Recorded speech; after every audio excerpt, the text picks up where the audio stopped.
Shri Harikrishna Heights येथे अत्यंत व्याजबी दरात 25 अमेनिटीज आणि प्रशस्त पार्किंग सह 2 आणि 3 BHK रेडी पोझिशन फ्लॅट्स उपलब्ध। बुकिंग साठी संपर्क पार्श्वनाथ प्रोजेक्ट 9090787833।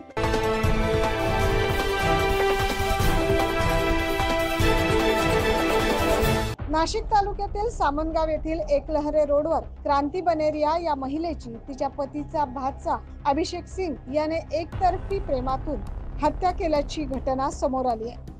अभिषेक सिंग याने एकतर्फी प्रेमातून क्रांती बनेरिया हिच्यावर चाकूने वार करून तिची हत्या केल्याचा धक्कादायक प्रकार बुधवारी घडला।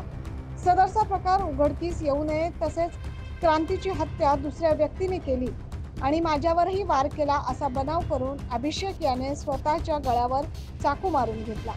हा प्रकार संशयास्पद वाटत असल्याने त्या दृष्टीने नाशिक रोड पोलिसांनी तपास सुरू केला होता। अभिषेक सिंग हा त्याची मामी क्रांती बनेरिया हिच्यावर एकतर्फी प्रेम करत होता। नेहमी मामीकडे शरीर सुखाची मागणी करत असायचा, मात्र मामी नकार देत होती। याच कारणावरून अभिषेक सिंग याने बुधवारी रात्री क्रांती हिच्यावर चाकूने वार करून तिची हत्या केली। नमस्कार, मी नाशिक रोड PI रामदास शेळके। दिनांक 6 तारखेला 6/3/24 एकलहरे औष्णिक विद्युत केंद्राजवळ जगताप चाळा आहे त्या ठिकाणी क्रांती सुदाम बनेरिया वय 27 वर्ष हिची निर्घुण हत्या झालेली होती। तिचे पती ती एकत्रपणे तिथं पाणीपुरी किंवा भेळ असा व्यवसाय करतात। एकलहरे या ठिकाणी एकदम गरीब कुटुंबातील घर होतं ते जगतापळ्यामध्ये असलेलं, आणि त्याच वेळेला त्यांचा राहणारा भाचा हा सुद्धा तिथं होता, अभिषेक सिंह म्हणून। तो 7 ते 8 महिन्यापासून तिथं राहत होता। तो जाऊन येऊन करत होता।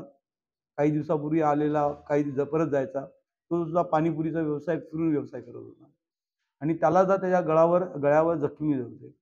त्यांनी खुनीने सांगितल्यामुळं त्याच्या मामानी म्हणजे क्रांतीच्या मिस्टरांनी सुदाम यांनी फिर्याद दिली, आपल्याकडे दाखल केलेली होती की अज्ञात इसमानी तिचा पत्नीचा मर्डर केलेला आहे आणि भाच्याला मारलेला आहे।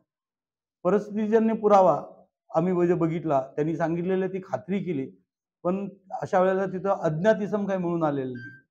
मग आम्ही दुसऱ्या एक ट्रॅकने गेलो, त्याचे मोबाईल चेक केले, इतर परिस्थितीजन्य पुरावा आणि इतर माहितीवरून असं निष्पन्न झालं की हा जो भाचा आहे तो तिच्याशी अनैतिक संबंधाची मागणी करत असल्यामुळं, त्या कारणामुळे, आणि ती तिला पुरवत नसल्यामुळं त्या दोघांच्यात वाद झालेला होता। दरम्यान या घटनेचा नाशिक रोड पोलीस ठाण्याचे वरिष्ठ पोलीस निरीक्षक रामदास शेळके, गुन्हे शोध पथकाचे पोलीस निरीक्षक सुखदेव काळे, पोलीस निरीक्षक प्रवीण सूर्यवंशी, हवालदार दीपक सोनार, विष्णू गोसावी, विजय तेमगार यांनी घटनेची सखोल चौकशी केली। त्यानंतर संशयित आरोपी हा अभिषेक सिंग असल्याचं स्पष्ट झालं। दरम्यान या घटनेप्रकरणी मयत महिला क्रांती बनेरिया हिचा पती सुदाम बनेरिया यांनी नाशिक रोड पोलीस ठाण्यात तक्रार दाखल केली। या घटनेनुसार पोलीस पुढील तपास करतायत। न्यूज महाराष्ट्रासाठी प्रतिनिधी जितेंद्र नरवाडे।